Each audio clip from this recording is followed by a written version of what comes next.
Hello friends, welcome to our YouTube channel. अगर आपने अभी तक चैनल को सब्सक्राइब नहीं किया है तो उसे सब्सक्राइब कर ले और बेल आइकन प्रेस कर दे ताकि आपको हमारे वीडियोस का अपडेट मिलती रहे। तो चलिए शुरू करते हैं इसी के साथ आज का अपना वीडियो। तो हमारा वीडियो है जीएस टेस्ट पेपर 137 और आज का हमारा पहला क्वेश्चन है, during the period of national emergency the term of the Lok Sabha. तो जब नेशनल इमरजेंसी लगती है तो लोकसभा का टर्म से रिलेटेड क्वेश्चन है कि मतलब कितना होता है आपको बताना है। पहला है can be extended for 6 month eight a time, यानी कि 6 महीने के लिए बढ़ सकता है। बी है can be extended by 1 year at a time for a maximum of 3 year, यानी 1 साल से 3 साल तक का बढ़ सकता है। थर्ड है यानी कि C can be extended by 1 year at a time for any length of the time, यानी 1 साल से अनिश्चित काल तक के लिए। और लास्ट है हमारा D can not be extended under any circumstances, यानी कुछ भी हो जाए ये एक्सटेंड नहीं होगा। तो आपको बताना है इनमें से कौन सा स्टेटमेंट सही है। तो इसका सही आंसर है C can be extended by 1 year at a time for a length of any time, यानी 1 साल से किसी भी अनिश्चित काल तक के लिए उसको बढ़ाया जा सकता है। तो चलिए बढ़ते हैं एक साथ अपने अगले क्वेश्चन की तरफ। Question number 2, with reference to the All India Women's Conference AIWC consider the following statement. तो AIWC के संदर्भ में 2 स्टेटमेंट है, आपको बताना है कौन सा सही है। पहला है it's first session was held under the presidentship of Sarojini Naidu, यानी कि इसका पहला कॉन्फ्रेंस सरोजिनी नायडू के अंडर के प्रेसिडेंटशिप में हुई थी, राष्ट्र अध्यक्षता में। सेकंड है it advocated reservation of seats for the women in the electorate, यानी इन्होंने जो इलेक्शन मतलब पॉलिटिकल वो है ग्राउंड है, फील्ड है, तो उसमें वुमेन्स के लिए इलेक्टोरल रिजर्वेशन की बात की थी। तो आपको बताना है इनमें से कौन सा स्टेटमेंट सही है। तो इसका सही आंसर है D neither one not two, यानी कि दोनों ही स्टेटमेंट गलत है। AIWC को बनाया गया था 1927 में और इसका पहला सेशन हुआ था अंडर दी प्रेसिडेंटशिप ऑफ महारानी चिमनाबाई साहेब गायकवाड़, ये बड़ौदा की थी। और जो सरोजिनी नायडू थी, ये चौथा सेशन जो AIWC का हुआ था बॉम्बे में 1930 में, उसकी अध्यक्षता सरोजिनी नायडू जी ने किया था। तो चलिए बढ़ते हैं एक साथ अपने अगले क्वेश्चन की तरफ। Question number 3, which of the following form part of the revenue expenditure for the government. तो इनमें से कौन सा गवर्नमेंट के एक्सपेंडिचर का एक हिस्सा आपको बताना है। आपके ऑप्शन है, पहला है मेकिंग इंटरेस्ट पेमेंट ऑन डेप्ट, यानी डेप्ट पे किसी तरीके का इंटरेस्ट पेमेंट आपने किया हो। सेकंड है सब्सिडीज, यानी किसी तरीके की सब्सिडीज भारत सरकार ने दी हो। थर्ड है grant in aid to state union territories, यानी किसी स्टेट यूनियन टेरिटरीज को किसी तरीके का ग्रांट दिया हो। या फिर चौथा है डी इन्वेस्टमेंट इन शेयर्स, या फिर किसी शेयर्स में भारत सरकार ने खर्च किया हो। तो ये सभी रेवेन्यू का पार्ट, रेवेन्यू एक्सपेंडिचर के पार्ट होते हैं गवर्नमेंट के। तो आपको बताना मतलब कौन सा इसमें से होता है। तो इसका सही आंसर है A1, 2 and 3 ओनली, 4th वाला नहीं है। जो 4th वाला हमारा ऑप्शन है कि इन्वेस्टमेंट इन शेयर, तो ये गवर्नमेंट का रेवेन्यू एक्सपेंडिचर का पार्ट नहीं होता है। तो चलिए बढ़ते हैं एक साथ अपने अगले क्वेश्चन की तरफ। Question number 4, consider the following statement regarding coral triangle bioregion. तो कोरल ट्रायंगल बायोरीजन के संदर्भ में 2 स्टेटमेंट है। पहला है it is a marine area located in the western Pacific ocean, यानी कि एक मराइन एरिया जो कि वेस्टर्न पैसिफिक ओशियन में है, पश्चिमी जो पैसिफिक ओशियन है, प्रशांत महासागर। दूसरा है the region is said to be more diverse than Australian Great Barrier Reef. तो जो मराइन एरिया वेस्टर्न पैसिफिक है, कहा जाता है कि जो ऑस्ट्रेलियन का ग्रेट बैरियर रीफ है कोरल्स की, तो उससे ज्यादा डाइवर्स है, यानी इसमें भिन्नताएं काफी ज्यादा है। तो आपको बताना है इनमें से कौन सा स्टेटमेंट सही है। तो इसका सही आंसर है सी बोथ 1 and 2, यानी कि दोनों ही स्टेटमेंट सही है। The coral triangle is a marine area located in the western Pacific Ocean। तो कोरल ट्रायंगल एक मराइन एरिया जो कि पश्चिमी प्रशांत महासागर में स्थित है। It includes water of Indonesia, Malaysia, Philippines, Papua New Guinea, Timor Leste and Solomon island. तो ये सारे इसी जो ट्रायंगल कोरल है तो इसी के हिस्से हैं, आपको मतलब कि इसी के हिस्से हैं। सेकंड है, it is said to be 10 times as biodiverse as Australian Great Barrier Reef. कहा जाता है कि जो ऑस्ट्रेलिया का ग्रेट बैरियर रीफ है कोरल्स का, उससे 10 गुना ज्यादा डाइवर्स है, यानी कि उससे 10 गुना ज्यादा भिन्न भिन्न प्रकार के प्रजातियां यहाँ पाई जाती हैं। तो चलिए बढ़ते हैं इसी के साथ अपने अगले क्वेश्चन की तरफ। Question number 5, Which of the following is or are the methods of ex-situ conservation? तो ex-situ conservation के अंदर से कौन सा एग्जाम्पल है, मेथड है, आपको बताना है। पहला है बोटानिकल गार्डन, सेकंड है crypto reservation, sorry cryo preservation, और थर्ड है हमारा जूलॉजिकल पार्क, फोर्थ है बायोस्फीयर, और फिफ्थ है टिश्यू कल्चर प्रोपगेशन। तो इसका सही आंसर है सी, 1, 2, 3 एंड 5। फोर्थ वाला नहीं आता है। बायोस्फीयर रिजर्व हमारा एक्स सीटू नहीं है बल्कि इन सीटू है। एक्स सीटू होता है कि कोई प्रजाति कहीं और से लाके कहीं और उसका कंजर्वेशन किया जाता है। जैसे कोई प्लांट हो, अगर देखा जाए नारियल का प्लांट जनरली साउथ में ही होता है क्योंकि उसको सलाइन वाटर चाहिए, बट कई लोग नॉर्थ में भी इसको उगाते हैं तो उसको एक्स सीटू बोलेंगे। अगर नारियल का प्लांट अगर वहीं उगाया जाए जहां वो उगते हैं, यानी कि समुद्री इलाके पे, तो उसको इन सीटू कहा जाएगा, यानी कि ओरिजिनल हैबिटेट में। तो चलिए बढ़ते हैं इसी के साथ अपने अगले क्वेश्चन की तरफ। Question number 6, the process of vulcanization of rubber is carried out by the addition of. तो वुल्कानाइजेशन ऑफ रबर जो होता है, ये क्या ऐसा उसमें ऐड किया जाता है कि जिससे ये होता है, आपको बताना है। आपके option A calcium, B manganese, C potassium या डी सल्फर। तो इसका सही आंसर है डी सल्फर। सल्फर ऐड करने के बाद वुल्कानाइजेशन ऑफ रबर होता है। तो चलिए बढ़ते हैं इसी के साथ अपने अगले क्वेश्चन की तरफ। Question number 7, with reference to the union government consider the following statement. तो भारत सरकार के केंद्र सरकार की रेफरेंस में 3 स्टेटमेंट दे रखा है, आपको बताना है कौन सा सही है। पहला है the department of revenue is responsible for the preparation of union budget that is presented to the parliament. यानी जो डिपार्टमेंट ऑफ रेवेन्यू है वो इस चीज के लिए रिस्पॉन्सिबल है कि वही यूनियन बजट बनाएगा और पार्लियामेंट में प्रेजेंट यानी संसद में उसको प्रस्तुत करेगा। सेकंड है no amount can be withdrawn from the consolidated fund of India without the authorization from the Parliament of India। यानी किसी भी तरीके का कोई भी पैसा आदमी नहीं निकाल सकता है कंसोलिडेट फंड ऑफ इंडिया से, यानी कि CFI से, बिना संसद के ऑथराइजेशन के। तो तीसरा वाला है all the disbursement made from public account also need the authorization from the Parliament of India।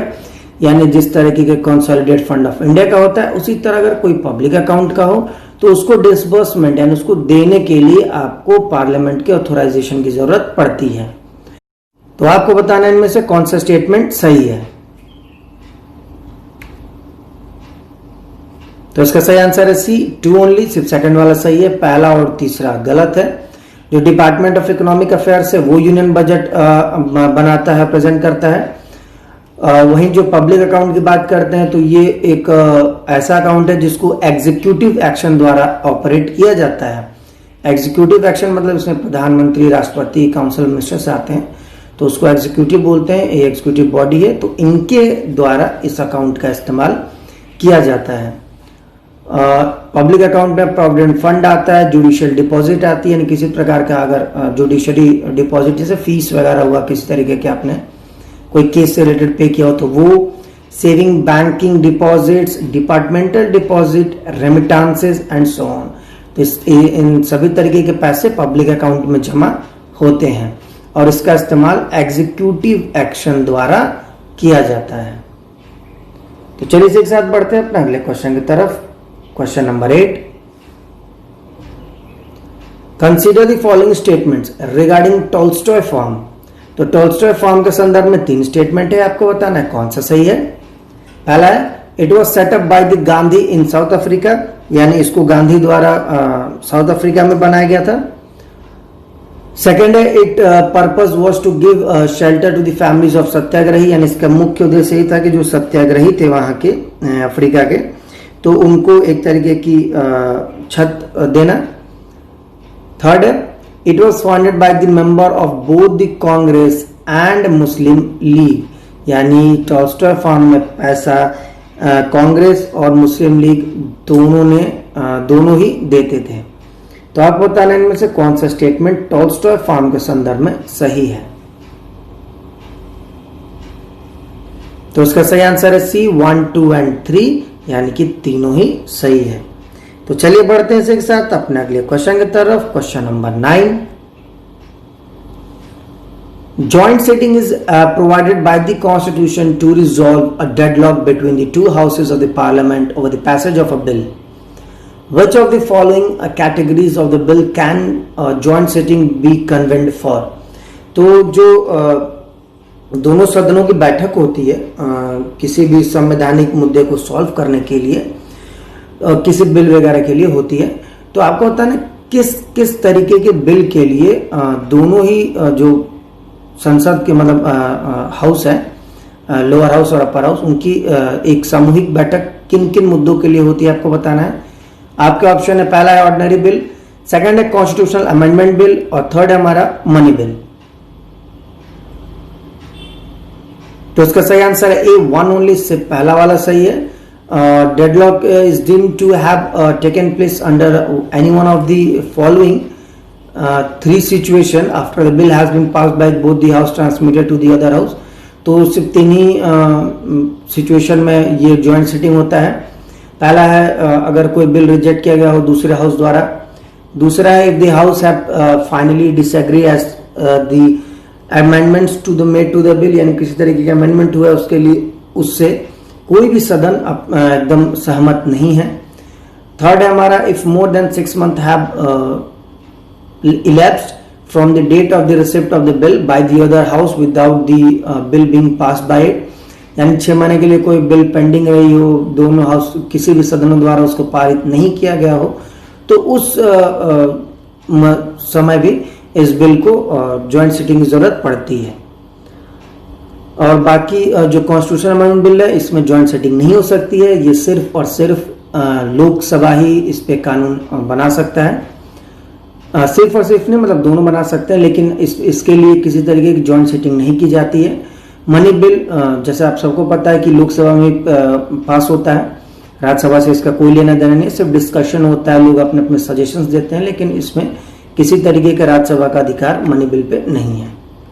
तो चलिए इसी के साथ बढ़ते हैं अपने अगले और आखिरी क्वेश्चन की तरफ। Question number 10, with reference to variability of rainfall in India consider the following statement. तो भारत में जिस तरीके की अलग अलग तरीके की वर्षाएं होती हैं अलग अलग जगहों पर तरीके से, तो उसके संदर्भ में 2 स्टेटमेंट है, आपको बताना है कौन सा सही है। पहला है the western Ghat receives high rainfall with low rainfall variability, कहने का मतलब जो हमारी पश्चिमी घाट है उस वहां सबसे ज्यादा बारिश होती है, और जो वेरिएबिलिटी यानी कि कम बारिश ज्यादा बारिश इस तरीके की वहां ज्यादातर नहीं होती है, या तो ज्यादा ही होती है या फिर कम ही होती है। सेकंड है Rajasthan receives low rainfall with high rainfall variability, तो राजस्थान में सबसे कम बारिश होती है और हाई रेनफॉल वेरिएबिलिटी होती है, यानी कभी हो सकता है एकदम ही ज्यादा हो जाए, कभी हो ही ना, तो इस तरीके से राजस्थान में होता है। तो आपको बताने में से कौन सा स्टेटमेंट सही है। तो उसका सही आंसर है सी, बोथ 1 एंड 2, यानी कि दोनों ही स्टेटमेंट सही है। तो फ्रेंड्स इसी के साथ आज का हमारा वीडियो समाप्त होता है।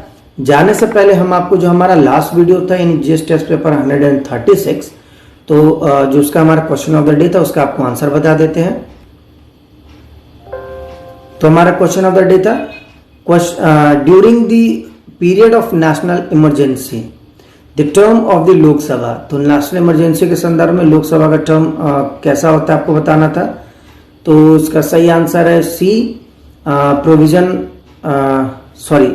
सी है हमारा, can be extended by 1 year eight a time for any length of time, यानी 1 साल से अनिश्चित काल तक उसको बढ़ाया जा सकता है जब तक इमरजेंसी चलती है। जो प्रोविजन है नेशनल इमरजेंसी की जैसे आप सबको पता है 352 आर्टिकल में मौजूद है। तो चलिए इसी के साथ जाने से पहले आज का यानी जीएस टेस्ट पेपर 137 का आपको क्वेश्चन ऑफ द डे बता देते हैं। तो आज का हमारा क्वेश्चन ऑफ द डे है, recently scientist have come up with the term called anthropause to define. तो हाल में जैसा आप सबको पता होगा कि वैज्ञानिक जो है हमारे वो एक नए शब्द का को लेके काफी चर्चाओं में है। वो शब्द का शब्द है एंथ्रोपॉज। तो ये क्या है, किस चीज से जुड़ा हुआ है आपको बताना है। आपका ऑप्शन है A, a period in the geological time scale after Pleistocene, यानी वो समय वो काल जियोग्राफी में हमारे जियोलॉजिकल उसमें टाइम में जो कि प्लेस्टोसीन पीरियड से जुड़ा हुआ है। बी है, a point of a time when the human population growth rate would become zero and beyond that negative, यानी कि ऐसा समय जब हमारा जो मानव जाति है उसका जो ग्रोथ रेट है एकदम जीरो हो गया था, या फिर निगेटिव में भी, या निगेटिव हो सकता है डेथ रेट ज्यादा हो गया हो, बर्थ रेट कम हो गया हो। वहीं थर्ड है हमारा the lockdown period during the कोविड-19, यानी कोई लॉकडाउन पीरियड को उन्होंने इस शब्द से डिफाइन किया है। या डी हमारा लास्ट है, the total stop in the emission of carbon dioxide from the anthropogenic sources, यानी उस तरीके का जैसा कोई रुकावट आ गई हो, मतलब एमिशन वैसे भी रुकावट नहीं, खत्म हो गया हो कार्बन डाइऑक्साइड किसी एंथ्रोपोजेनिक सोर्स है। एंथ्रोपोजेनिक यानी मानव द्वारा किसी क्रिया द्वारा कोई कार्बन डाइऑक्साइड बढ़ रहा हो तो वो कम हुआ हो, तो वो। तो फ्रेंड्स, इसी के साथ आज का हमारा वीडियो समाप्त होता है। जाने से पहले अगर आपको हमारा वीडियो अच्छा लगा हो तो इसे लाइक करें, शेयर करें और हमारे चैनल को जरूर सब्सक्राइब करें। साथ ही आप हमें नीचे कमेंट बॉक्स में हमारे क्वेश्चन ऑफ द डे का आंसर जरूर दें। तब तक के लिए thank you for watching and bye bye.